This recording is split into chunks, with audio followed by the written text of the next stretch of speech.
Mon âme a soif de toi, mon cœur a faim de toi, mon ami.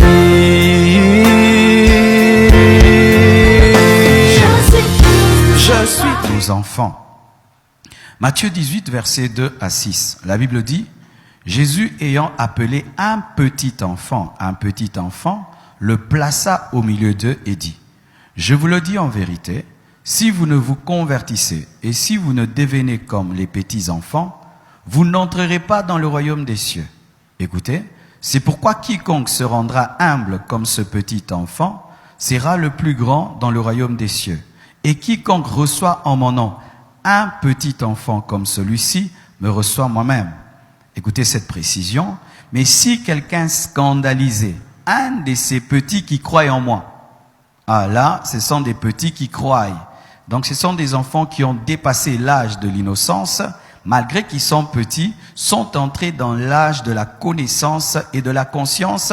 Et ces petits enfants, malgré qu'ils étaient petits, ont eu besoin de croire en moi. Ces petits qui croient en moi, il vaudrait mieux pour lui qu'on suspendît à son cou une meule de moulin et qu'on le jetât au fond de la mer. Donc ces enfants ont cru, donc s'ils n'avaient pas cru, ils ne seraient pas sauvés. Souvent, la sorcellerie prend au sérieux les enfants, mais les chrétiens ne prennent pas au sérieux les enfants. Et on dit toujours c'est un petit enfant, mais jusqu'à quel âge c'est un petit enfant? Pour ma part, mes frères, à 8 ans, j'étais conscient du bien et du mal. À 9 ans, j'étais conscient du bien et du mal. À 10 ans, j'étais conscient du bien et du mal. Mais souvent, nous pensons que l'écodime, c'est un endroit où nous mettons nos enfants pour qu'on prenne soin d'eux le temps que nous sommes en train de prier. Et des fois, même à l'écodime, au lieu qu'on puisse gagner les âmes, sauver ces enfants, on se contente seulement de les entretenir en attendant que les parents quittent le culte, le grand culte. Faites très attention. Vos petits-enfants peuvent aller en enfer s'ils ont déjà atteint l'âge de la conscience. Car dans la sorcellerie, on utilise les enfants et ils détruisent même les vies. Ou un enfant te dit qu'il a détruit toute sa famille, mais les chrétiens considèrent toujours leurs enfants, c'est un petit, mais tu vois que ton enfant manifeste le mal, manifeste la manipulation, manifeste l'orgueil, manifeste même l'impudicité, l'impureté. Mais tu vois que c'est un enfant. Mais tu vois il a une attirance vers le mal. Tu vois le mal, mais c'est encore un enfant. Laissez-le. Prends ton enfant, prêche-lui la parole, fais-lui accepter Jésus-Christ, impose les mains sur ton enfant. Amen. Alors, une autre question nous est souvent posée. Où iront ceux qui n'ont jamais entendu l'évangile? C'est-à-dire un pygmée qui est mort dans la forêt équatoriale. Depuis sa naissance et jusqu'à sa mort, il n'a jamais entendu parler de Dieu. Il n'a même jamais entendu parler de la loi de Moïse. Il n'a jamais entendu parler de Jésus-Christ et il meurt. Un tel homme, comment sera-t-il jugé? Est-ce qu'on va lui présenter l'évangile qu'il ne connaît pas? Est-ce qu'on va lui présenter la loi qu'il ne connaît pas? Comment Dieu jugera les hommes qui n'ont jamais entendu l'évangile? Et même certains, mes frères, avaient même la sincérité, le désir de connaître Dieu, mais n'ont jamais entendu une seule fois qu'il y a un sauveur, qu'il y a un Jésus, qu'il y a Dieu, qu'il y a le ciel, qu'il y a le paradis. Comment de telles personnes seront-elles jugées? Sur quelle base? Ces personnes seront jugées en fonction de la révélation de Dieu qu'elles ont reçue. Car Dieu ne se révèle pas que par la Bible. Dieu ne se révèle pas que par l'évangile. Dieu se révèle par la nature. Dieu se révèle par la création. Dieu se révèle par la conscience, car la conscience de l'homme, c'est la loi de Dieu qui est écrite dans son cœur. Dieu se révèle au travers aussi des temps et des circonstances. Donc Dieu jugera ces personnes qui n'ont jamais entendu une seule fois parler de Dieu et de l'évangile en fonction de la révélation de lui qu'ils ont reçu. Amen. Il leur dira, c'est vrai, tu n'as jamais entendu parler de Jésus, mais quand tu voyais le soleil, tu étais conscient que le soleil ne s'est pas créé tout seul. Amen. Donc ces personnes seront jugées par la révélation de Dieu qu'elles ont reçue. Alors pour ceux qui veulent un verset biblique, Romains 2, verset 12, la Bible dit ceci. tous ceux qui ont péché sans la loi périront aussi sans la loi. Et tous ceux qui ont péché avec la loi seront jugés par la loi. Amen. La loi jugera ceux qui ont vécu avec elle et elle ne jugera pas ceux qui ne l'ont pas eu. Alléluia. Ceux qui ont connu la loi seront jugés par la loi et ceux qui n'ont pas connu la loi ne seront pas jugés par la loi et ceux qui n'ont pas connu l'évangile ne seront pas jugés en fonction de l'évangile. Je vais t'expliquer. Moïse n'a jamais reçu Jésus-Christ comme Seigneur et Sauveur. Vous le savez? Élie n'a jamais reçu Jésus-Christ comme Seigneur et Sauveur. Mais il y a des personnes qui ont vécu au temps de la loi qui vont se retrouver au paradis, car l'homme qui est mort s'est retrouvé au paradis avec Abraham, mais Abraham n'a jamais reçu Jésus. Vrai ou faux? L'homme, Lazare, qui s'est retrouvé dans le paradis, n'a jamais reçu Jésus-Christ parce que Jésus n'était pas encore mort et ressuscité, mais Lazare s'est retrouvé au ciel. En fonction de quoi Lazare a-t-il été jugé? En fonction de quoi Abraham a été jugé? En fonction de quoi Élie, Élisée seront-ils jugés? En fonction de la révélation de Dieu qu'ils ont reçue. Je sens des résistances. Entrons encore. Romains 12, versets 14 à 15 ou à 16. Romains 2, plutôt Romains 2, 14 à 16 confirme ce que je viens de vous dire. La révélation par la conscience, la révélation par la loi aussi. La Bible dit ceci. Quand les païens qui n'ont point la loi, le païen n'a pas la loi de Moïse, font naturellement ce que prescrit la loi. Comment quelqu'un qui n'a pas la loi peut faire naturellement ce que prescrit la loi? Pour comment? La Bible explique elle-même. Ils sont, eux qui n'ont point la loi, une loi pour eux-mêmes. Ils montrent que l'œuvre de la loi est écrite dans leur cœur. Dieu écrit sa loi dans tous les cœurs. Leur conscience en rendant témoignage et leurs pensées s'accusant ou se défendant tour à tour. C'est qui paraîtra au jour où, selon mon évangile, Dieu jugera par Jésus-Christ les actions secrètes des hommes. Amen. Ces personnes seront jugées par la révélation qu'ils ont reçue de Dieu, par la nature, la création, par la conscience et les temps et les circonstances qui leur sont arrivées. Alléluia. Alors, mes frères et sœurs, où vont les animaux? Faites très attention avant de commencer à suivre des vidéos sur YouTube, sur le ciel et sur l'enfer. Si vous ne maîtrisez pas la Bible, vous aurez des fausses doctrines dans vos têtes. Aujourd'hui même, j'écoutais certains témoignages des personnes qui sont mortes et ou d'autres qui disent avoir eu des expériences de l'enfer, parler des choses qui ne sont pas écrites dans la Bible. Toutes ces personnes qui disent qu'elles sont allées en enfer, elles ont vu des démons en train de maltraiter les gens, ce n'est pas la parole de Dieu. Parce que quand la Bible nous parle que le riche était dans le feu, on ne dit pas que des démons le tourmentaient dans le feu, on nous dit seulement que Dieu le tourmentait par le feu. Amen. Parce que l'enfer n'est pas l'enfer du diable, l'enfer c'est l'enfer de Dieu. Vous savez ça? Ah oui. Toutes ces personnes qui reviennent, oh j'ai vu des démons qui tourmentaient les gens dans le feu, dites-leur, donne-moi un verset biblique qui montre que le diable tourmente les gens en enfer. Il n'y a pas un seul verset, mais on nous présente un diable qui sera lui-même tourmenté dans le feu, car le tourmenté ne peut pas tourmenter. Donne-moi la main, l'enfer n'appartient pas à Satan. C'est comme si toi tu es prisonnier à Makala, maintenant tu deviens chef de la prison. Comment? Amen, Alors c'est déjà une fausse doctrine. Mais encore, il y a d'autres doctrines sur le paradis qui disent qu'il y aura des chevaux. Amen.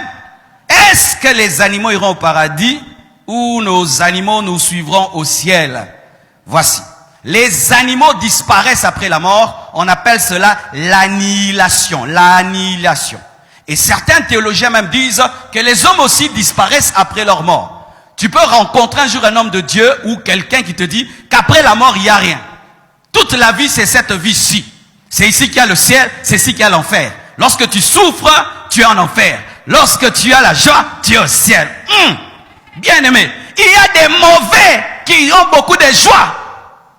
Il fait souffrir le monde entier et lui, il mène une belle vie. Donc lui, il est au ciel pendant que les bons sont en enfer. Ce n'est pas la vérité. Nous ne vivons pas au ciel sur terre, nous ne vivons pas l'enfer sur terre. Où vont les animaux après la mort? Les animaux disparaissent après la mort. Pourquoi? Parce que quand Dieu les a créés, il n'a pas soufflé en eux le souffle de vie, mais il a soufflé en l'homme le souffle de vie. C'est le souffle de vie que Dieu a mis en l'homme qui le rend éternel, mais les animaux sont sortis d'où? Lisons la Bible. Genèse 1, 20 à 24, la différence entre ta création et la création de Poudou, de Milou. La Bible dit ceci, Genèse 1, 20 à 24. Dieu dit que les eaux produisent en abondance des animaux vivants et que les oiseaux volent sur la terre vers l'étendue du ciel.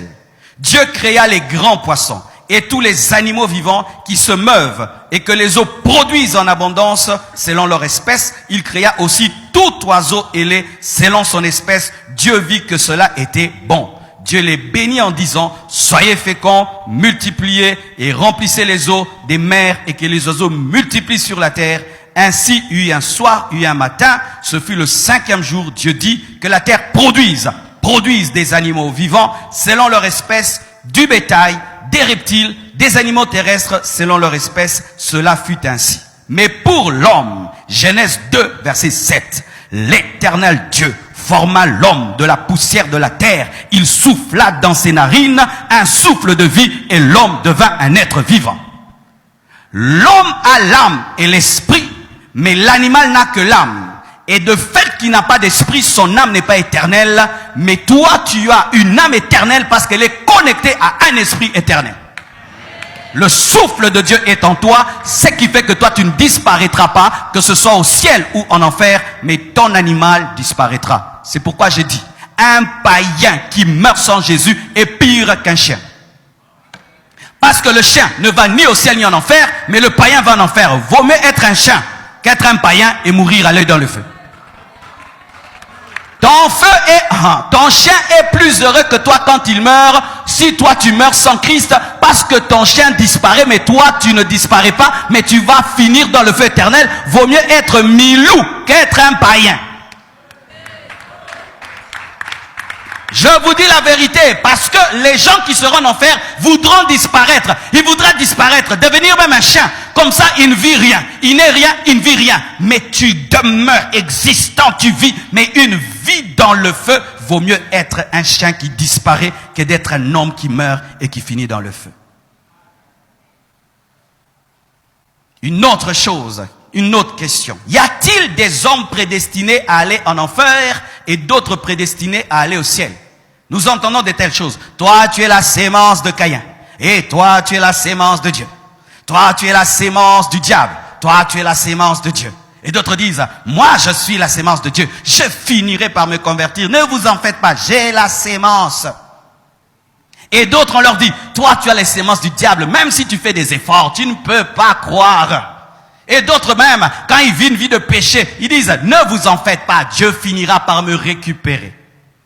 Ainsi, il y a des hommes créés pour aller au ciel et des hommes créés pour aller en enfer. Archi faux. Dieu connaît ceux qui iront, mais Dieu ne veut pas ceux qui iront. Car la connaissance est différente du vouloir. Je peux connaître le futur sans aimer le futur. La préscience est différente de la prédestination. Je peux connaître en avance ce que le monde deviendra sans aimer ce que le monde deviendra. Ainsi, Dieu, connaissant tout, connaît le nombre de personnes qui iront en enfer et le nombre de personnes qui iront au ciel, mais ce n'est pas qu'il le veut, il le sait. Savoir et vouloir sont deux choses. Mais quelle est la volonté de Dieu? La Bible dit dans Jean 3, verset 16, « Car Dieu a tant aimé le monde qu'il a donné son Fils unique afin que certains croient en lui et ne périssent point. »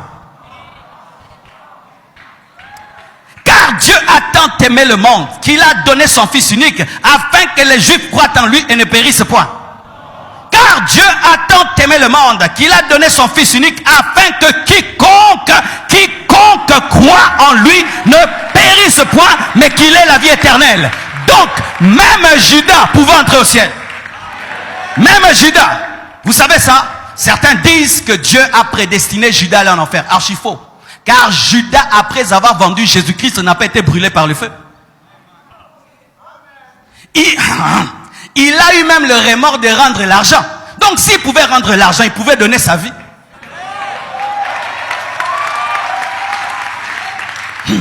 Vous savez que le péché de Pierre est comme le péché de Judas.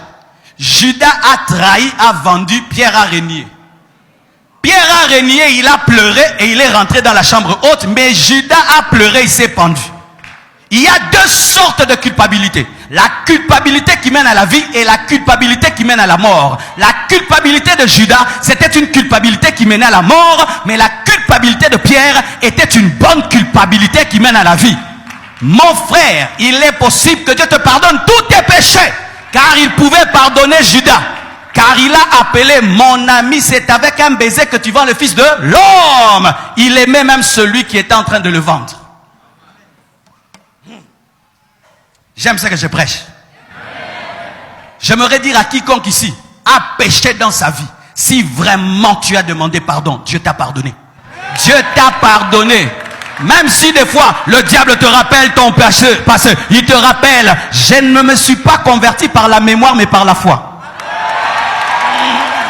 Donne-moi la main que je te prêche. Alléluia. Il y a des gens qui pensent que comme je me souviens, donc Dieu se souvient. Non, ce n'est pas parce que je me souviens que Dieu se souvient. Dieu a oublié mes péchés, de sorte que quand je confesse à nouveau un péché pardonné, il me pose la question: de quoi tu parles?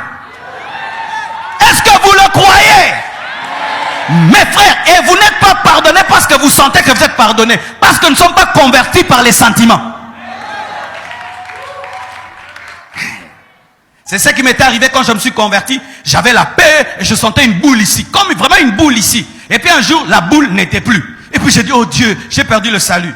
Dieu m'a dit: Marcelo, toi, tu t'es converti par les émotions ou quoi? Je dis: c'est dire quoi? Que tu sentes, que tu ne sentes pas que tu es sauvé, tu es sauvé.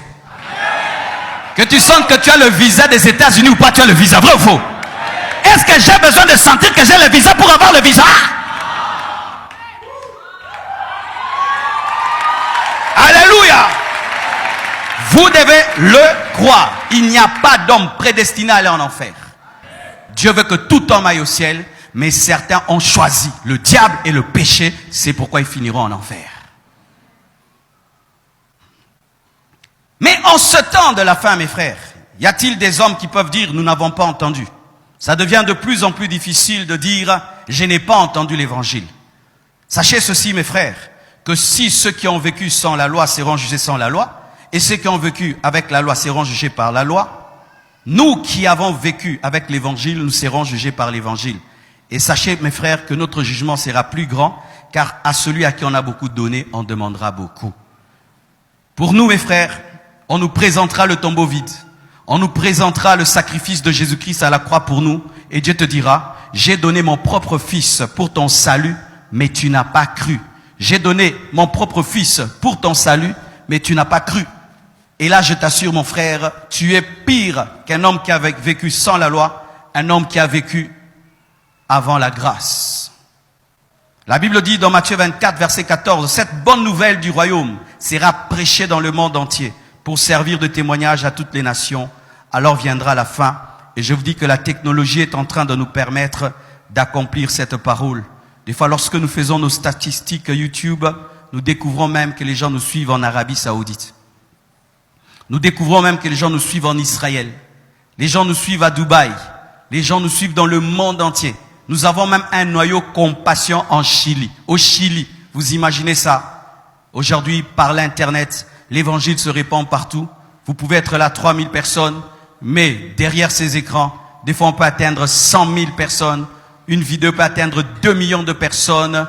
L'Internet aujourd'hui permet de répandre l'évangile dans le monde entier. Et homme moderne, tu n'as pas d'excuses. Nous entendons l'évangile tout le temps et tout le temps. Et nous sommes même saturés par l'évangile. Faisons très attention. C'est à la fois une grâce, mais aussi une grande responsabilité. Alléluia. Maintenant, je veux parler d'une exception qui pourra vous troubler, mais je dois dire toute la vérité. Il est vrai, mes frères, qu'après la mort, les carottes sont cuites. Un homme ne peut pas prétendre qu'après la mort, il peut être sauvé. Mais il y a une exception à cette règle. Il s'agit des personnes qui ont été tuées par les déluges. Vous savez que Jésus-Christ, lorsqu'il est mort, il est allé prêcher l'évangile, faire une croisade. Vous savez ça? Vous savez? que Jésus-Christ est allé faire une croisade dans le séjour de mort afin de prêcher aux âmes qui ont été perdues au temps de Noé, car sur toute la terre, il y avait de l'eau. Et 8 personnes seulement étaient sauvées, tu t'imagines? Toi, tu es Dieu, tu crées des hommes, et tous meurent, tous sont incrédules, et 8 seulement. C'est-à-dire que Jésus-Christ était là lorsqu'il y avait le déluge, et il avait compassion des hommes du déluge, c'est pourquoi il est venu pour eux encore. Tu ne crois pas, mais j'aimerais te dire que lorsque tu seras au ciel, tu vas rencontrer des hommes qui vont te parler du déluge. Ils disent, moi je m'étais noyé, mais Jésus a fait une prédication terrible dans le séjour de mort. Je vous dis, au ciel, il y aura des histoires qu'on va raconter. Abraham, c'était comment quand tu voulais tuer Isaac? Élie, dis-moi quand tu étais enlevé là, c'était comment? Maman, solo, Mogogozala, frère. Ne rate pas le ciel, il y aura des histoires. Moi, je vais dire aux Juifs, dis-moi comment, quand vous avez traversé la mer Rouge là, c'était comment, Josué? C'était comment? Yokama solo. Pierre, quand tu t'es noyé dans l'eau, pourquoi tu étais incrédule comme ça? Mais la Bible dit que Jésus est allé prêcher à ces hommes. Malgré qu'ils étaient morts, Jésus est allé leur prêcher. C'est une exception. Pas pour dire qu'on peut être sauvé après la mort, parce que pour notre part, Christ est mort et ressuscité, mais il a fait une exception pour ces hommes-là. Pourquoi? Toute la terre était détruite, sauf 8 personnes. Quel gâchis. Verset biblique. 1 Pierre 3, 18 à 20. La Bible dit ceci. 1 Pierre 3, 18 à 20. Christ aussi a souffert une fois pour les péchés. Lui juste pour des injustes, afin de vous amener à Dieu, ayant été mis à mort quant à la chair. Mais écoutez, mais ayant été rendu vivant quant à l'esprit, dans lequel aussi il est allé prêcher aux esprits en prison, qui autrefois avaient été incrédules lorsque la patience de Dieu se prolongeait au jour de Noé. C'est-à-dire le dé. Est-ce que c'est Marcelo qui le dit? Pendant la construction de l'arche, dans laquelle un petit nombre de personnes, c'est-à-dire 8, furent sauvées à travers l'eau. Donc il y aura des hommes qui sortiront du déluge et qui se retrouveront au ciel. Car je crois que dans cette croisade, il y a eu beaucoup de conversions. C'était le prédicateur des prédicateurs dans le séjour de mort. Et si Dieu t'envoie dans une terre bizarre, il faut y aller, car Jésus-Christ est allé faire une croisade dans un séjour de mort. Et voyez, il a fait 3 jours pour sauver ceux du temps de Noé par sa prédication, mais sur la terre, il a fait 3 ans de ministère. Pourquoi? Lorsque quelqu'un meurt, il a plus de vitesse. Après sa mort, il traversait les murs. Alléluia! La mort l'a rendu plus puissant. Ah. C'est comme les révélations, prenez ça. Vous allez développer. Mais alors, pour finir, j'aimerais parler aux personnes qui, tant qu'on n'a pas cité clairement leur péché, ils disent Dieu ne m'a pas parlé. Il y a des gens comme ça. Si tu dis les païens iront en enfer, un homme qui n'a pas Christ ira en enfer. Il y a des gens comme ça, tant que tu n'as pas cité clairement son péché, Dieu ne lui a pas parlé. Alors, allons en détail, te concerne. Galates 5, verset 19, nous parle des personnes qui n'iront pas au ciel, parce qu'elles auront manifesté les œuvres de la chair. Lorsqu'on parle de la chair, on ne parle pas de la peau, ni des muscles. La chair, c'est une nature mauvaise, que nous avons tous dès notre naissance. Lorsque nous naissons, nous avons une nature déchue, une nature qui tend vers le mal. Ce qui fait qu'il n'y a pas l'école du mensonge, il n'y a pas l'école de l'orgueil, il n'y a pas l'école de l'impudicité. L'homme naît ainsi courbé vers le mal. C'est ça la chair, une mauvaise nature. Cette nature, nous l'avons depuis la chute d'Adam. Lorsque Adam a péché, tous les hommes qui naissent d'un homme, d'une femme, naissent avec cette nature païenne. C'est pourquoi nous devons nous convertir, et il n'y a pas quelqu'un qui peut dire que je suis chrétien depuis mon enfance. On devient chrétien après la conversion. Amen. Et la Bible dit, les œuvres de la chair sont manifestes. Ce sont l'impudicité. Les impudiques n'hériteront pas le royaume des cieux. Car la Bible nous dit, au verset 21.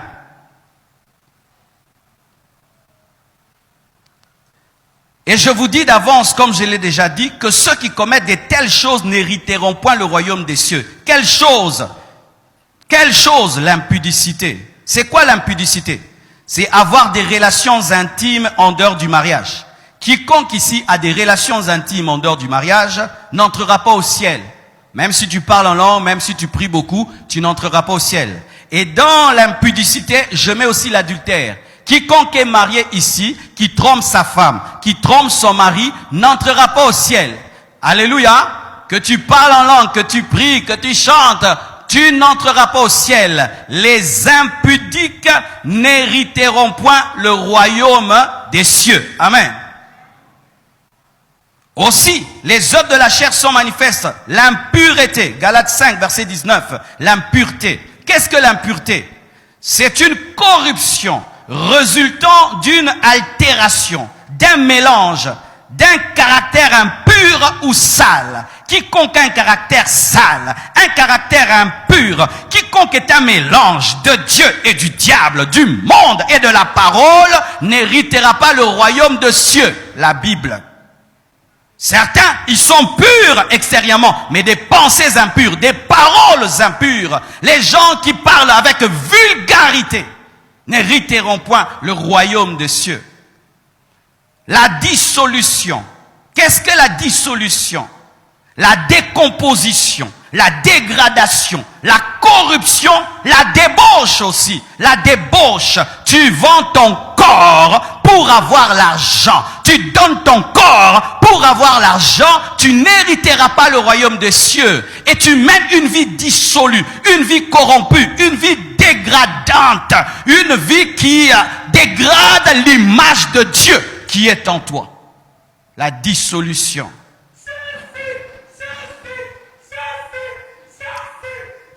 L'idolâtrie.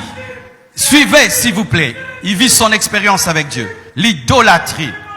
L'idolâtrie, c'est quoi? L'idolâtrie, c'est prier.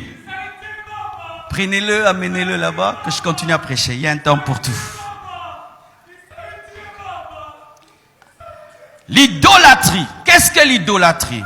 L'idolâtrie, c'est le fait de prier quelqu'un d'autre que le véritable Dieu. C'est de prier un saint. C'est de prier une sainte. C'est de prier une statue. C'est de rendre culte à un autre Dieu que le véritable Dieu. C'est l'idolâtrie. L'idolâtrie aussi, c'est quoi? C'est le fait d'aimer quelqu'un plus que Dieu, d'aimer quelque chose plus que Dieu, de t'aimer toi-même plus que Dieu. Tout ce que tu aimes plus que Dieu ou comme Dieu, c'est de l'idolâtrie, car Dieu ne peut être mesuré à personne. Et dans ce domaine de l'idolâtrie, souvent, il y a l'argent. Les hommes modernes, leur idole aujourd'hui, c'est l'argent. Des gens qui pensent le matin l'argent, à midi l'argent, le soir l'argent, quand même ils rêvent l'argent, et ils peuvent surmonter l'argent. S'il n'y a pas d'argent, il n'a pas de motivation. Donc tout ce qu'il fait, il demande, est-ce qu'il y aura l'argent? Est-ce qu'il y aura l'argent? Il va servir Dieu. Est-ce qu'il y aura l'argent? Est-ce qu'il y aura l'argent? Et je dis même au Congo, nous sommes devenus vraiment des idolâtres de l'argent. Quelqu'un crève son pneu devant ta maison pour pousser sa voiture et l'aider à changer de roue, il faut qu'il te donne l'argent. Après avoir poussé une voiture, vous venez, oh vieux. Arrêtez ces choses, des sourires payants, des bonjours payants. Quand un Congolais te sourit trop, tu as peur. Mais oui, quand je reviens de l'Europe, tu arrives seulement à l'aéroport, tu regardes comment seulement quelqu'un te sourit.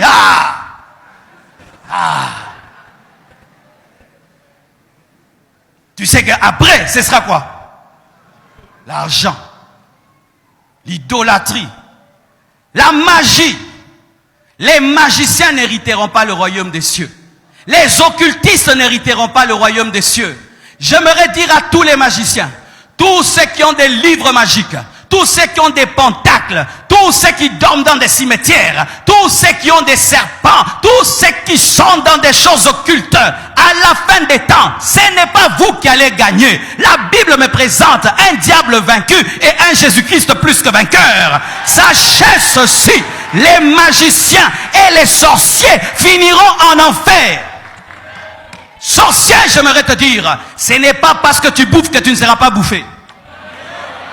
Car le diable qui te pousse à bouffer te bouffera. Et ce n'est pas parce que tu tues que tu deviens éternel.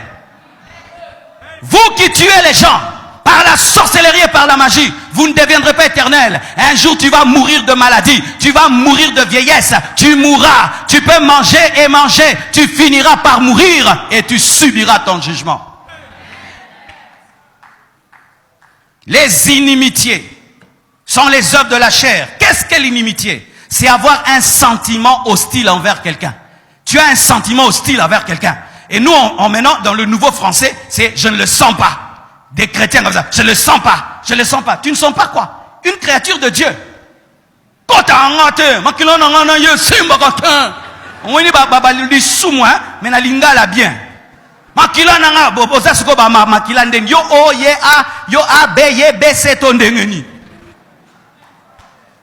Ah, en français, hein. Mon sang est le sien. Ça ne tient pas, mon frère. En français, ça n'existe pas. C'est ce que je dis. Il y a des choses que je dis en lingala, chers frères qui sont sur Internet, parce que ça n'existe qu'en lingala.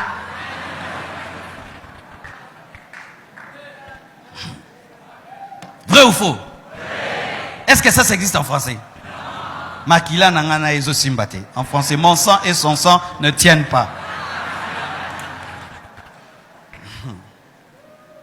Les inimitiés. Tu as de la haine pour quelqu'un. Même à l'église, certains. Tu ne peux pas t'asseoir à côté d'un frère, d'une sœur à l'église. Hein? Vous ne causez pas. Celui-ci entre par la grande porte, l'autre par la petite porte. L'autre par la petite porte et l'autre par la grande porte. Mais tu te dis chrétien, tu as des ennemis. Nous, chrétiens, nous n'avons que des ennemis subis, pas des ennemis voulus. Jésus avait des ennemis et il est allé au ciel. Mais ce n'étaient pas des ennemis que lui voulait avoir. Mais si c'est toi qui as la haine, mon frère, tu n'entreras pas. Car un homme prison n'entre pas dans le temple. Pardonnez à vos ennemis si vous voulez être pardonné. Les querelles, qu'est-ce qu'une querelle? C'est un vif désaccord entre personnes. Un vif désaccord. On peut avoir des désaccords, ça arrive toujours. Tu peux avoir ton point de vue et moi le mien. Mais quand on parle d'un vif désaccord, c'est dire qu'il y a maintenant la haine et la méchanceté qui entrent là. Et là, j'aimerais même parler à nos politiciens. Ce n'est pas parce que quelqu'un n'a pas ton point de vue que vous devez être des ennemis. Amen. Hein? C'est que j'aime en Europe, celui-ci croit ceci est de la gauche, de la droite, l'autre du milieu. Mais ils peuvent discuter sur un plateau, faire des choses les uns contre les autres pendant qu'ils sont en train de faire la propagande. Mais après, bonjour, bonsoir. Mais nous, souvent, si tu n'es pas d'accord avec quelqu'un, il faut qu'il devienne un ennemi. Un vif désaccord entre personnes. Les jalousies. Dites jalousie. La jalousie. C'est une émotion mauvaise. Mauvaise. D'insécurité. Dans la jalousie, il y a toujours l'insécurité. Les hommes insécurisés tombent toujours dans la jalousie. Une émotion mauvaise d'insécurité, de peur, d'anxiété concernant la perte anticipée d'un statut social, d'un objet, d'un lien affectif et d'une personne. Aussi, la non-acceptation du bonheur de l'autre. C'est ça la jalousie. Tu as peur de perdre une chose. Tu as peur de perdre un rang social. Tu as peur de perdre une position. Tu es anxieux par rapport à ton futur. Tu es anxieux par rapport à ce qui arrive aux autres et tu penses que le bonheur de l'autre te rendra malheureux. C'est ça le jaloux. Si tu réussis, il pense que ton succès, c'est son échec. Si tu es belle, donc elle est moche. Si tu es aimé, donc il n'est pas aimé. Alors qu'on peut t'aimer et puis on m'aime aussi. Alors que tu peux réussir, moi aussi j'ai réussi. Alors que tu peux être beau à ta manière, je suis beau à ma manière. Alors donne-moi la main. Regarde la girafe, elle est belle. Tu vois le lion, beau. Alléluia. Donc Dieu crée plusieurs beautés. Mais le jaloux pense que si tu es beau, il devient vilain. Quand quelqu'un est béni, ça te fait quoi? La joie où tu attrapes l'insomnie. Où tu vas en retraite des jalousies. Dieu, moi aussi. Moi.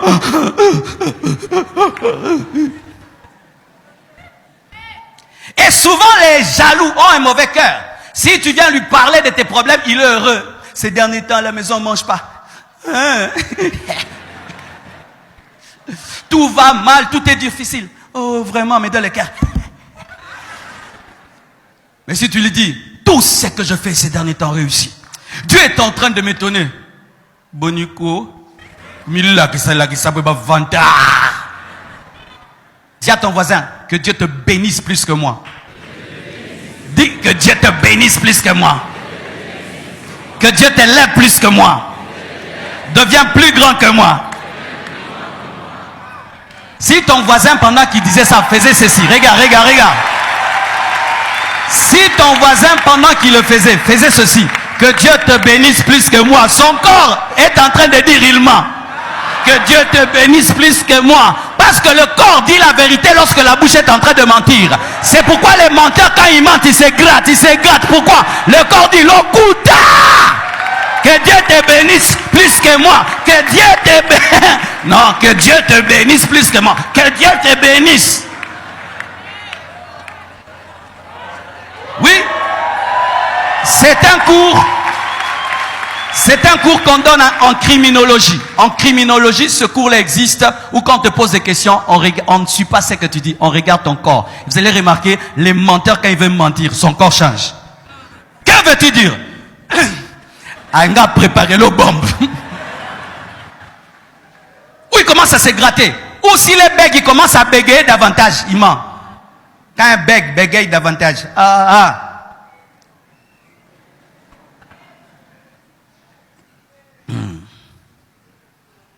Encore une autre chose, les animosités. Qu'est-ce que l'animosité? C'est un sentiment persistant de malveillance où tu veux le mal de quelqu'un. Vous avez commencé une querelle depuis l'enfance qui continue même quand vous grandissez. C'est ça les animosités. Et vous voyez le terme animal qui est dedans. Vous voyez quand le lion voit l'antilope, depuis qu'ils existent, quand le lion voit l'antilope, c'est manger. Et toi aussi, avec ton frère, ta soeur, depuis l'enfance jusqu'aujourd'hui, l'antilope et le lion. Un sentiment persistant d'animosité, une guerre éternelle, et s'il a hâté. On vous réconcilie. Jamais vous ne pouvez vous réconcilier. Comme un lion ne peut être réconcilié avec une antilope. L'animosité. Et certains disent même, lui, jusqu'à la mort. C'est vraiment ça l'animosité. Certains même disent, le jour que je mourrai, ne viens pas. Tu as déjà dit ça, non? Le jour que je mourrai, ne viens pas. C'est ça l'animosité. Un sentiment persistant de malveillance. Les disputes sont des œuvres de la chair. Qu'est-ce qu'une dispute? C'est un échange violent de paroles. C'est différent d'un dialogue. C'est un échange violent de paroles entre personnes qui s'opposent, qui présentent des arguments contraires, des reproches, mais jusqu'aux insultes. Vous qui insultez, quand vous vous disputez, sachez que vous êtes dans la chair. Et certains commencent d'abord, je ne suis pas d'accord. Je ne suis pas d'accord. Bon, je ne suis pas d'accord. Et puis lui fingi. Je ne suis pas d'accord. Je ne suis pas d'accord. Je ne suis pas d'accord. Bon, tu commences à casser les choses dans la maison. Et puis tu commences à insulter. Et puis tu commences à taper. Tu es dans la chair. Et tu te dis chrétien. Tu n'entreras pas dans le royaume de Dieu. Les divisions. Et l'Esprit de Dieu m'avait dit au premier culte de parler aux serviteurs de Dieu. Vous savez, souvent nous mettons de côté le fait de travailler avec un homme de Dieu. Et puis un jour tu divises l'église en deux. Tu vas et puis tu crées une autre église. Sachez que cela empêche d'entrer dans le royaume de Dieu. Les divisions. Oui, mes frères, faites très attention. Si un jour l'Esprit de Dieu te parle que tu commences une église, viens, on prie pour toi, tu t'en vas. Amen, hein? Mais ne viens pas couper la compassion en deux. Alléluia, tu iras en enfer.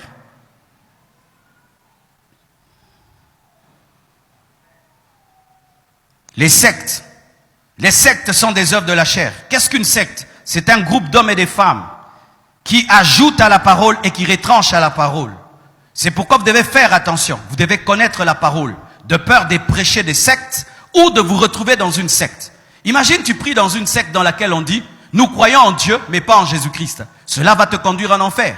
Nous croyons en Dieu, mais pas seulement en Dieu, en Jésus-Christ, mais aussi à d'autres saints. Et nous pouvons les prier tous au même moment. Cela peut te conduire en enfer. Donc, prier dans une secte est dangereux parce que la secte est une œuvre de la chair qui empêche d'entrer dans le royaume de Dieu. L'envie. L'envie, c'est quoi? C'est un sentiment de désir mêlé d'irritation. Quand quelqu'un t'envie, il a un désir, mais mélangé à la colère. Mêlé de la haine qu'éprouve quelqu'un contre ceux qui possèdent ce qu'il n'a pas. C'est ça l'envie. Quand tu as la haine contre ceux qui possèdent ce que tu n'as pas. Lorsque tu désires une chose, mais c'est mêlé d'irritation et de colère contre ceux qui ont déjà ce que tu n'as pas. C'est le désir de jouir d'un avantage, d'un plaisir égal à celui de l'autre. Donc dans l'envie, il y a souvent un esprit de rivalité et de comparaison. Pourquoi tu cherches ce que tu as? Des fois, tu n'en as pas besoin, c'est parce que l'autre a. Moi aussi, je dois l'avoir. C'est l'autre l'a fait. Moi aussi, je dois le faire. Mais est-ce que tu en as besoin? J'en ai pas besoin. L'autre a fait. Moi aussi, je dois faire. L'envie.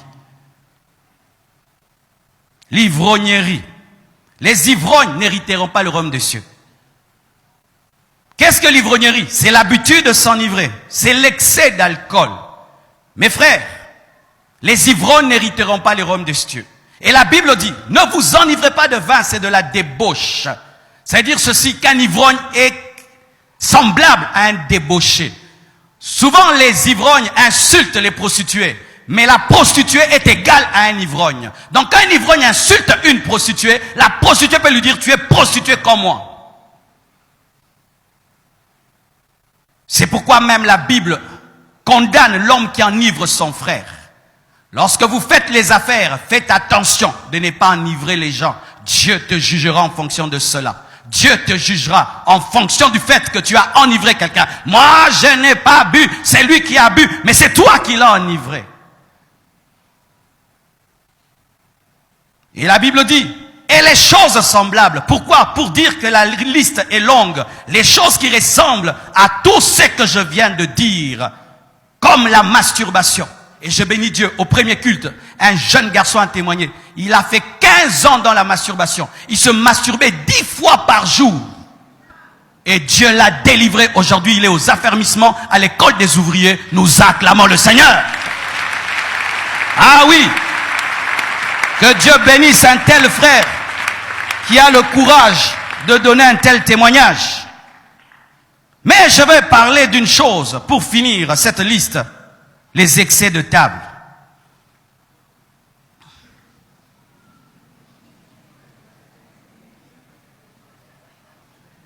Le koso. La Bible dit que ceux qui commettent des excès de table, la gloutonnerie, n'hériteront pas le royaume des cieux. C'est quoi les excès de table? C'est manger alors que tu es déjà rassasié. J'avais un ami, quand il mangeait, il bondissait. Pour que la nourriture descende, afin qu'il continue. J'avais un ami, quand il était devant un gros foufou, il parlait au foufou prophétiquement, il disait, qui es-tu grande montagne devant Zorobabel? Tu seras aplani. Je te dis la vérité. Quel est ton comportement face à la bouffe, face à la nourriture? Quel est ton comportement face à la nourriture? Il y a des gens qui mangent en bavant. Ils mangent en bavant. Lorsqu'il veut manger, il ferme les portes et il ne veut pas de dérangement. Il porte une culotte, un cinglé et il est comme en transe. Et si tu poses la question, que fait-il? Nazolia. Il mange comme si vraiment c'était un boulot. Plus concentré qu'au travail. Il peut arrêter de jeûner rien que pour une banane. Il peut te dire tous les secrets de sa vie quand tu lui donnes la nourriture. De sorte qu'on te connaît dans votre famille, quand on veut te faire dire des choses, on te met beaucoup de nourriture. Et pendant que tu manges, tu connais l'oncle, tu connais la tante, on ne t'aime pas.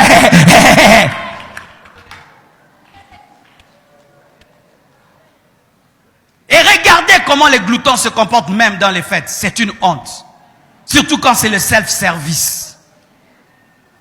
C'est comme si on lui dit qu'il doit mettre tout, du tout sur son assiette. Salade, il va mettre. Les œufs, il va mettre. Aubergine, il va mettre. Poulet, il va mettre. La chikwang. Et même si ça devient une montagne, il va transporter sa montagne. Et tout le monde est en train de le regarder. Et comme c'est une montagne, il doit la finir, même s'il est rassasié. Tu manges jusqu'au point que tu commences à rôter des mauvaises odeurs. Ah oui, oh, moi je l'ai fait quand j'étais enfant. Tu manges au point que tu fais... dis ça. Mais toi, tu continues à le faire malgré que tu es adulte. Tu manges jusqu'à ce que tu aies besoin de mettre de l'huile sur ton ventre.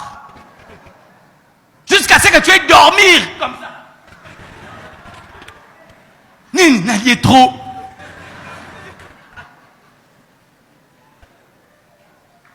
Le médecin t'a dit, ne bois plus le coca. Mais, donnez-moi le coca. Mais c'est mauvais pour ta santé. Coca. Tu préfères tomber malade pendant 2 semaines, mais pour une nourriture qu'on t'a interdite. Est-ce que tu gardes ta personnalité face à la nourriture? Est-ce que tu contrôles ta nourriture? Ou tu peux dire, je mange autant, et je mange peu, je mange beaucoup, je mange pas, je mange. Est-ce que tu as ce contrôle-là? Et quand on devient glouton, souvent, on ne partage pas la nourriture. Quelqu'un vient te visiter, et c'est quand tu prépares la nourriture, tu vas, tu diminues. Tu étais à 10 la plaque, tu mets à 3. Et si Dieu te dit de partager ta nourriture avec quelqu'un, tu manges avec lui en te plaignant.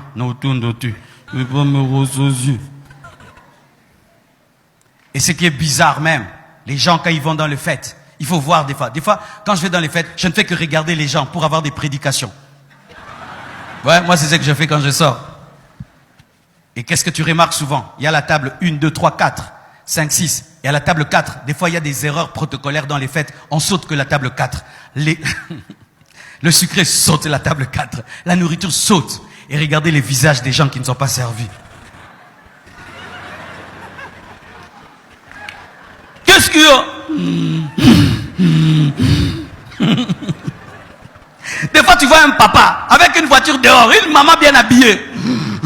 Dans cette fête, on est en train de mépriser les gens. J'ai pas encore mangé. Qu'est-ce que t'as pas encore mangé? Du Fanta, l'Opélé. Qu'est-ce que tu rates? Qu'est-ce que tu rates que tu ne manges pas chez toi? Mais tu es capable de détruire toute cette fête-là. C'est quoi ça dans cette fête? Nous ne mangeons pas. Et tu vas rentrer critiquer toute la fête-là. Ça, c'est quel genre de fête? J'avais pas mangé, j'avais pas mangé. Non, glouton, j'étais glouton, j'étais glouton, j'étais glouton. Parce que quand on atteint un certain niveau, tu bois seulement l'eau. Tu causes seulement. Ah merci, tu touches, tu pars. Soyez classe devant la nourriture. Soyez classe. Même si tu as faim, diminue la faim. Tu vas manger à la maison. Mais ne va pas t'éclater en mangeant devant les gens. Hein, frère? Oui, il y a poisson.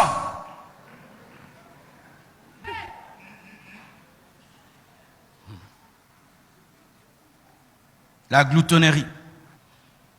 Et les choses sont semblables. Mes frères et sœurs, lorsque tu entends tout ça, tu te dis, mais pasteur, mais tout le monde se retrouvera dans une œuvre de la chair. Mais quelle est la solution alors? Et souvent, mes frères, face à ces œuvres de la chair, au début de ma vie chrétienne, j'avais décidé de me battre avec mes propres efforts. Et qu'est-ce qui se faisait? Pendant un mois, tu as la victoire. Et puis un autre mois, tu n'as pas de victoire. Une vie chrétienne en dents de scie, tu montes, tu descends, et tu ne trouves pas la paix. C'est comme si c'est toi-même qui dois vivre cette vie chrétienne, comme si c'est toi qui es mort à la croix, jusqu'à ce que j'ai reçu une révélation. Est-ce que je peux te la partager? Ça, je vous demanderai de lire dans Romains 6, versets 1 à 14 chez vous à la maison. Le Seigneur m'a appris ceci, la différence entre le péché et les péchés. Le péché au singulier, pas les péchés au pluriel. Vous savez ça? Le péché, quand la Bible parle du péché, c'est une nature. Les péchés, ce sont les œuvres. Le péché est l'usine qui engendre les péchés. Ainsi, si tu combats les péchés, les œuvres de la chair, sans combattre le péché ou la chair, tu ne vaincras jamais les péchés, car tu ne peux vaincre. Les œuvres de la chair sans vaincre la chair, et tu ne peux détruire Les produits d'une usine sans bombarder l'usine. Et beaucoup de chrétiens combattent les produits de l'usine sans bombarder l'usine. Tu dois bombarder l'usine et ainsi l'usine va arrêter de produire ses œuvres. Et comment tu bombardes l'usine du péché? Tu dois croire que tu es crucifié avec Christ. Ainsi, si tu acceptes et tu crois que tu es mort avec Christ au péché, automatiquement le péché qui produit les péchés ne produira plus ses œuvres. Ainsi, il n'y aura plus de péché parce que l'usine ne fonctionne plus. T'as pas compris. Et je savais que là, ce sera un peu difficile. Je vais reprendre. Vous voyez, Jésus-Christ, en mourant à la croix, la Bible dit qu'il a crucifié la chair et ses désirs. Mais lui, il n'est pas né avec une nature adamique, donc il a fait pour nous. Mais quand Jésus l'a fait pour moi, moi je n'étais pas là. Comment puis-je bénéficier d'une chose qui est mienne sans être là? Je dois croire, me compter comme mort avec celui qui est mort pour mourir. Ainsi, si je meurs avec celui qui est mort, je vais ressusciter avec celui qui ressuscite. Et ainsi, j'aurai une nouvelle vie par la mort et la résurrection. Qu'est-ce que je suis en train de dire? Que la sanctification, avant d'être une discipline, est une révélation. C'est une révélation et même une comptabilité que tu es mort avec celui qui est mort. Je me compte comme mort et je suis mort. Qu'est-ce que je veux dire, mon frère? Quoi que tu fasses contre la chair, si tu n'arrives pas à croire que tu es mort avec Jésus, la chair va produire les œuvres. C'est comme si tu combats les bouteilles de coca. Mais coca existe toujours, il y aura toujours du coca. C'est que tu dois faire, tu bombardes l'usine et il n'y aura plus de coca. Et comment tu peux bombarder? C'est la croix. Mais tu n'étais pas la croix. Tu dois croire que tu étais pour y être.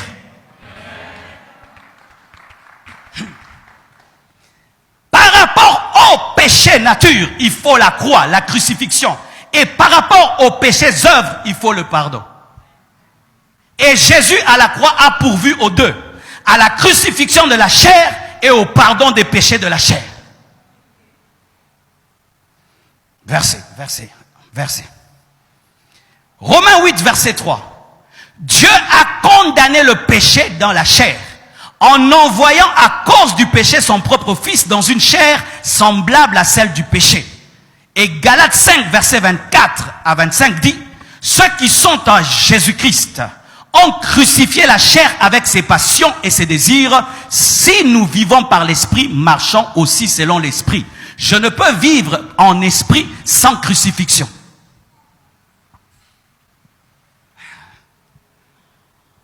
Alors voici. Si tu as l'impudicité en toi, si tu dis, du coup, cette copine-là, c'est fini, tu vas revenir. Peut-être pas avec cette copine, mais une autre copine. Mais c'est toujours l'impudicité. Comment faire pour arrêter totalement l'impudicité? Tu dois croire que lorsque Jésus était mort à la croix, toi aussi tu étais mort avec lui. Et si tu crois que tu es mort, tu vas mourir. Et le mort ne commet pas l'impudicité et ne change pas de copine. Qu'est-ce qui va t'arriver? La nature qui te poussait à commettre l'impudicité sera tuée, de sorte que quand le diable va te tenter d'impudicité, cette chose qui te poussait ne sera plus. Mais comme tu avais commis l'impudicité dans ton passé, le sang de Jésus-Christ va effacer les œuvres, mais va te libérer, la croix va te libérer de la nature. Amen. Depuis que j'ai compris ça, frère, en soi, je ne me bats plus contre les détails du péché, je me bats contre la nature. Chaque fois que je crucifie la nature, les œuvres ne se manifestent pas. Chaque fois que je bombarde l'usine, les détails de l'usine ne se manifestent pas. Au lieu de courir derrière les bouteilles, moi je bombarde les machines. Au lieu de courir derrière, l'orgueil, j'arrête l'orgueil. Crucifie seulement la chair, l'orgueil ne va plus se manifester. Crucifie seulement ta chair, l'envie, la jalousie, toutes ces choses vont disparaître. Pourquoi? L'usine est bombardée. Et comment elle est bombardée? Par la révélation que tu es mort avec celui qui est mort pour ressusciter avec celui qui est ressuscité. C'est ça l'évangile, hein? Je te prêche, c'est ça l'évangile. C'est ça l'évangile.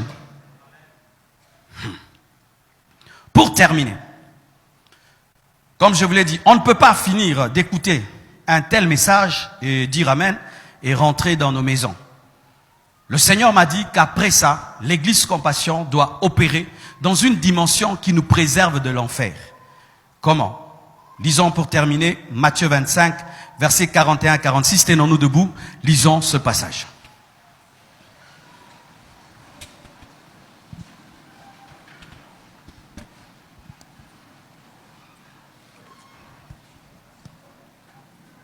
Vous y êtes? Matthieu 25, 41 à 46. La Bible dit ceci. Ensuite, il dira à ceux qui seront à sa gauche. Je vous avais déjà enseigné que la gauche, c'est la désapprobation divine, n'est-ce pas?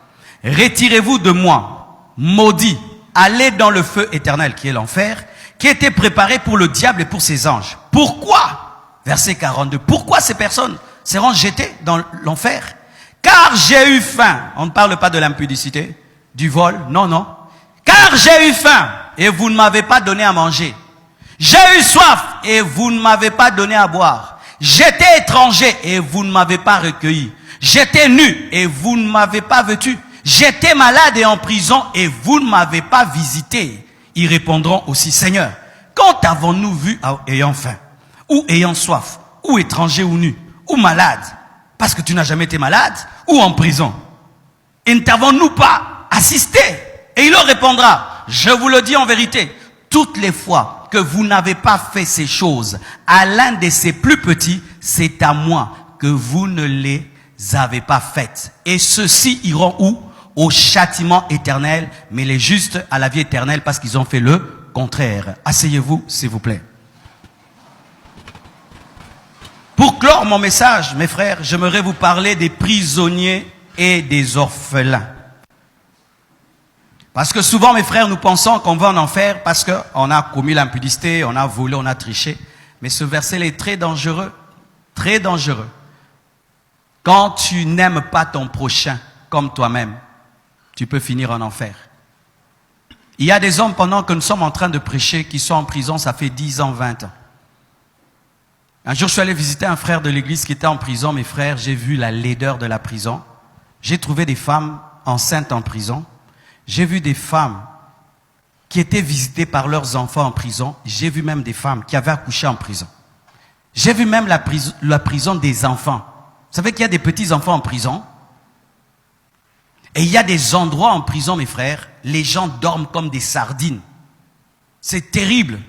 Et j'aimerais même dire que nos prisons ici, il faut qu'on les détruise et qu'on construise d'autres qui sont humaines. Amen. Parce que ce n'est pas parce que quelqu'un fait le mal qu'il est devenu un animal et il peut être emprisonné comme un animal. Parce que vraiment, je vous assure, c'est terrible. Et certains mangent des nourritures comme pas possible. Et à cause de leur mauvais caractère, leur famille les a oubliés. Certains font 2-3 jours sans manger. Et tu t'imagines quelle haine une telle personne aura. Mais malgré cela, j'ai vu des églises implantées en prison, des gens prêcher. Et d'ailleurs, ce frère qui était en prison, lorsqu'on est allé le visiter, quelle joie il avait. Et on a prié pour lui. Une semaine après, Dieu l'a sorti de la prison. Nous devons aujourd'hui commencer un département de prison. Amen. Car Jésus a dit, j'étais en prison, vous n'êtes pas venus. Dire Amen, gloire à Dieu. Mais nous devons maintenant, aujourd'hui. Aujourd'hui, j'ai besoin des gens qui vont nous aider à implanter l'église Compassion à Makala. Amen. Et aller prêcher à Makala. Aller donner des habits. Aller donner des choses à Makala, aux prisonniers. Et de deux, ça c'est un vœu que j'ai fait à Dieu quand j'avais 21 ans. Un jour, j'entendais une radio, je suivais une radio, Saoumalamou, oui, Saoumalamou, et il y avait un enfant qui pleurait. Et pourquoi il pleurait? Sa marâtre l'a chassé, disant qu'il était sorcier, alors qu'il n'était pas sorcier. Et il pleurait, il dormait dehors, il était devenu chégué. Et moi, j'ai pleuré dans ma chambre. Oh Dieu, bénis-moi et je prendrai soin des orphelins. Et Dieu m'a dit, vous les hommes, vous parlez beaucoup quand je ne vous ai pas béni. Mais une fois que je vous bénis, vous n'accomplissez pas. Et il m'a dit, tu achèteras un tableau d'un enfant qui pleure et tu mettras dans ta maison. Et tu le mettras toujours à un endroit pour t'en rappeler. Et j'ai ce tableau-là d'un enfant qui pleure dans mon bureau. Mais depuis l'âge de 21 ans jusqu'à aujourd'hui, je n'ai pas fait cela.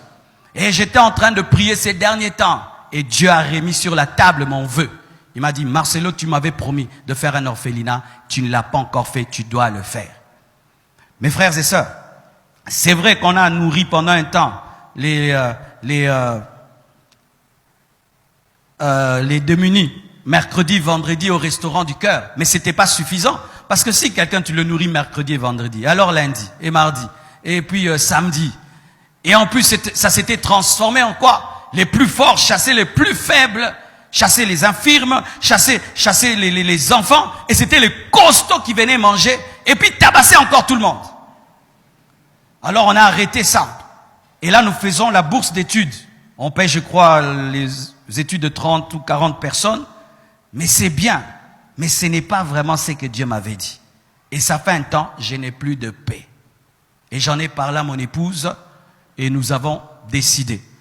Nos premières parcelles, quand on s'est mariés, les premières qu'on a achetées, on avait acheté 4 parcelles vers Kinkole ou Maluku. Kinkole, de 20 mètres sur 20, ça fait 80 sur 80. Partout où on achète des parcelles, on investit. Mais là-bas, on n'a aucune idée. Ça fait des années. Et je priais. Et j'étais conduit d'ouvrir un autre endroit. Mais l'Esprit m'a dit non, c'est là-bas que vous allez ouvrir. Et moi et mon épouse, nous avons décidé d'offrir ça pour l'orphelinat. Mais nous avons besoin des frères et sœurs qui vont nous aider à faire vivre cet orphelinat. Des frères qui viendront, certains vivre avec eux. Parce qu'on ne va pas jeter des enfants là-bas et puis nous on part. Tu vis avec eux.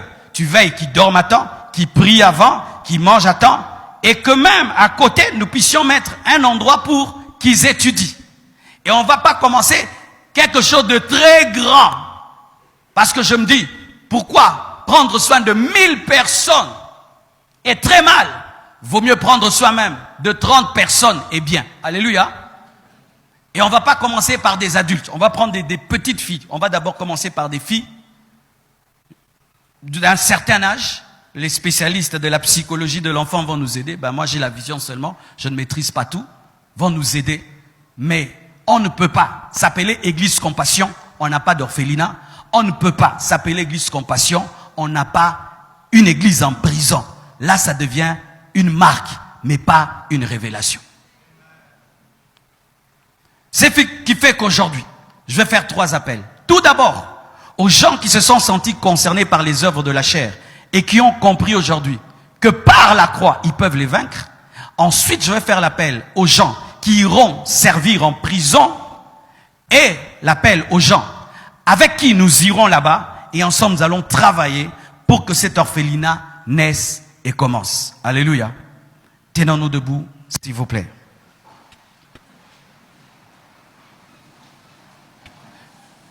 Et même ceux qui sont sur Internet, l'Esprit m'a dit de parler, je crois qu'il y a certains qui sont intéressés. Contactez seulement le secrétariat, écrivez-nous et nous allons vous aider aussi sur comment vous pouvez aussi y participer. Prions le Seigneur. Yeswa benginga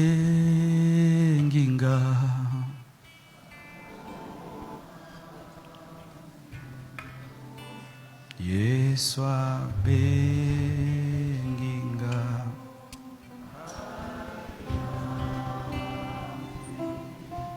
Yeswa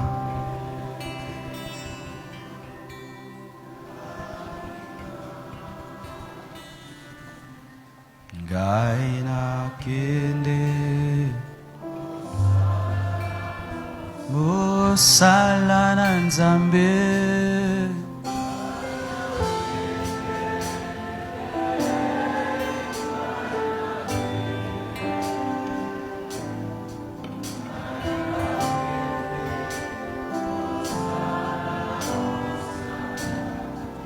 Tu t'es retrouvé dans les œuvres de la chair. Tu t'es retrouvé et tu as besoin aujourd'hui d'avoir une révélation de la croix pour vaincre à toujours ses désirs. Partout où vous êtes, je vous prie de vous approcher. Nous allons prier.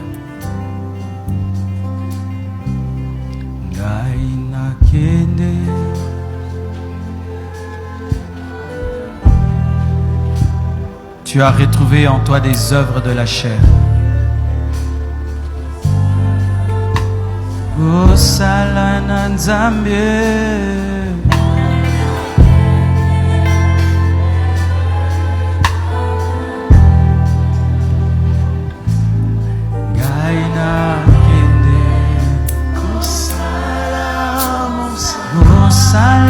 nzambe.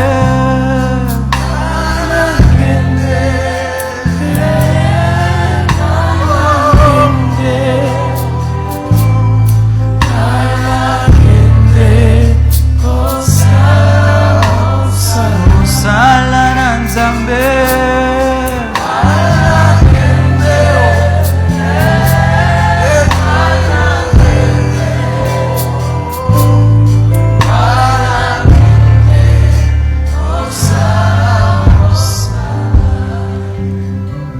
Écoutez vraiment mes frères,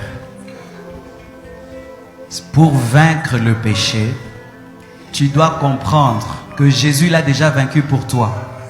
Et tu dois croire maintenant que lorsqu'il est mort, toi aussi tu es mort avec lui. Et donc si tu es mort avec lui, tu es enseveli avec lui. Et si tu es enseveli avec lui, donc tu es aussi ressuscité avec lui. Et tu as la vie de la résurrection. Et tu ne peux pas vivre dans le péché. En soi, la vie de sainteté, c'est un miracle par la foi et la révélation. Ensuite, le Saint-Esprit lui-même va te donner la discipline de garder ta chair crucifiée.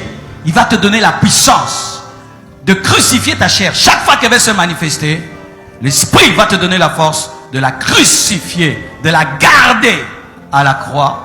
Car tous les jours, nous renouvelons notre crucifixion. Dis avec moi, Seigneur Jésus-Christ, je crois que je suis mort avec toi à la croix. Je crois que j'ai été enseveli avec toi. Je crois que j'ai été ressuscité avec toi. Ainsi, par la foi et la révélation, je marche en nouveauté de vie. Je confesse que ma chair a été crucifiée. L'usine a été bombardée à la croix. Mes œuvres de péché ont été pardonnées, effacées par le sang.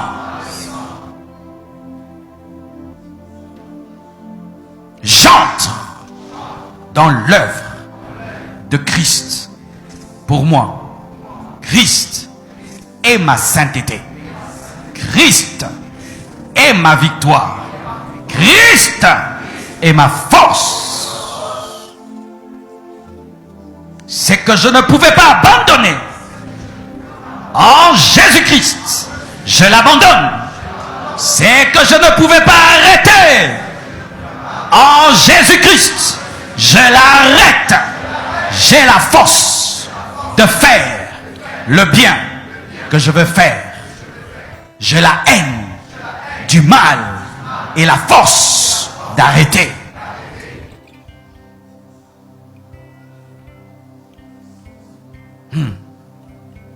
Père, je prie que tu puisses ouvrir leurs yeux afin qu'ils comprennent le mystère de la croix et qu'ils arrivent à s'identifier à toi, qu'ils arrivent à recevoir par la foi l'œuvre de la croix, qu'ils arrivent à monter avec toi la croix car ils y étaient, qu'ils arrivent à bénéficier de ce grand travail que tu as fait pour eux, de sorte que la chair en eux soit crucifiée et qu'ils puissent recevoir l'Esprit qui les aide à marcher en nouveauté de vie. Alléluia.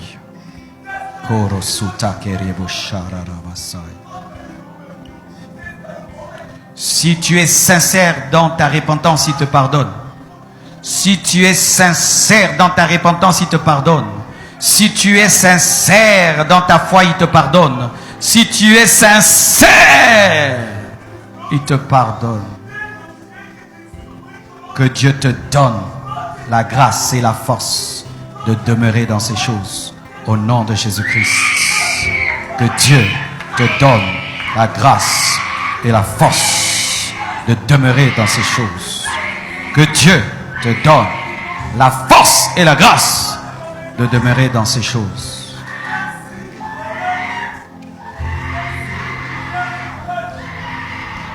Levons les mains, toute l'église. Est-ce qu'on peut me jouer une musique plus spirituelle, s'il vous plaît, de tout votre cœur? Je sens l'onction de la sainteté ici. Je sens l'onction de la sainteté. La gloire de Dieu est tombée dans l'église. Il y a une onction derrière ce message. Il y a une puissance qui accompagne ce message. Afin de te donner la force de vivre ce message. Car ce n'est ni par force ni par puissance, mais c'est par le Saint-Esprit. Sois rempli, sois rempli, sois rempli, sois rempli, sois rempli, sois rempli du Saint-Esprit. Sois rempli du Saint-Esprit. Sois rempli du Saint-Esprit. Sois rempli du Saint-Esprit. Sois rempli du Saint-Esprit. Sois rempli du Saint-Esprit. Sois rempli du Saint-Esprit. Sois rempli du Saint-Esprit. Sois rempli du Saint-Esprit au nom de Jésus-Christ. Yes, yes. Sois rempli du Saint-Esprit. Sois rempli du Saint-Esprit. Sois rempli du Saint-Esprit. Sois rempli du Saint-Esprit. Sois rempli du Saint-Esprit. Il est impossible de vivre la vie chrétienne sans le Saint-Esprit. Il est impossible de vivre la sanctification sans le Saint-Esprit. Il est impossible de marcher avec Jésus-Christ sans le Saint-Esprit. Il est impossible d'abandonner le péché sans le Saint-Esprit. Sois rempli, sois rempli, sois rempli, sois rempli, sois rempli, sois rempli, sois rempli, sois rempli du Saint-Esprit.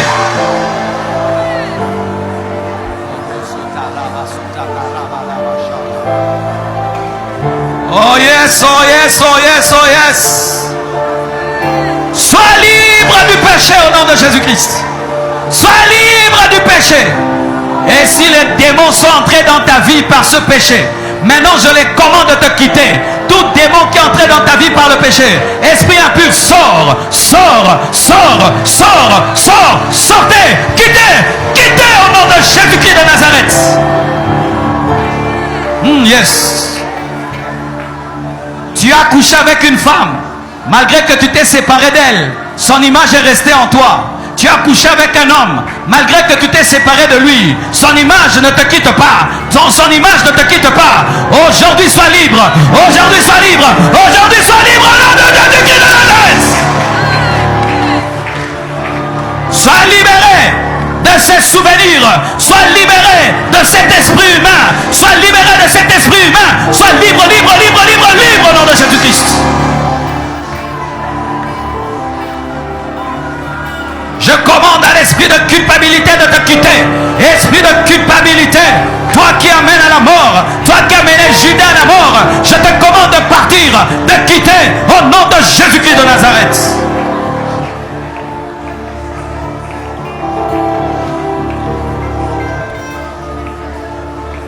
Je te remercie, Père,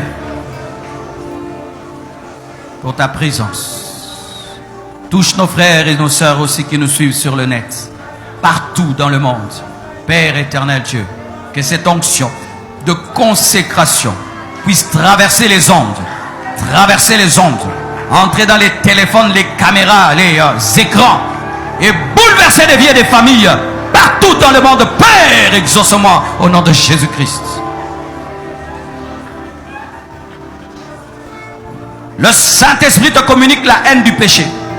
Il te communique la force de ne plus faire le mal. Il te rend capable de croire que tu ne peux plus tomber et tu ne tomberas plus. Et tu ne tomberas plus. Tu ne tomberas plus. Tu ne tomberas plus. Christ ressuscité ne meurt plus. Merci Seigneur. Amen. Nous acclamons le Seigneur. Acclamons le Seigneur. Que Dieu te bénisse.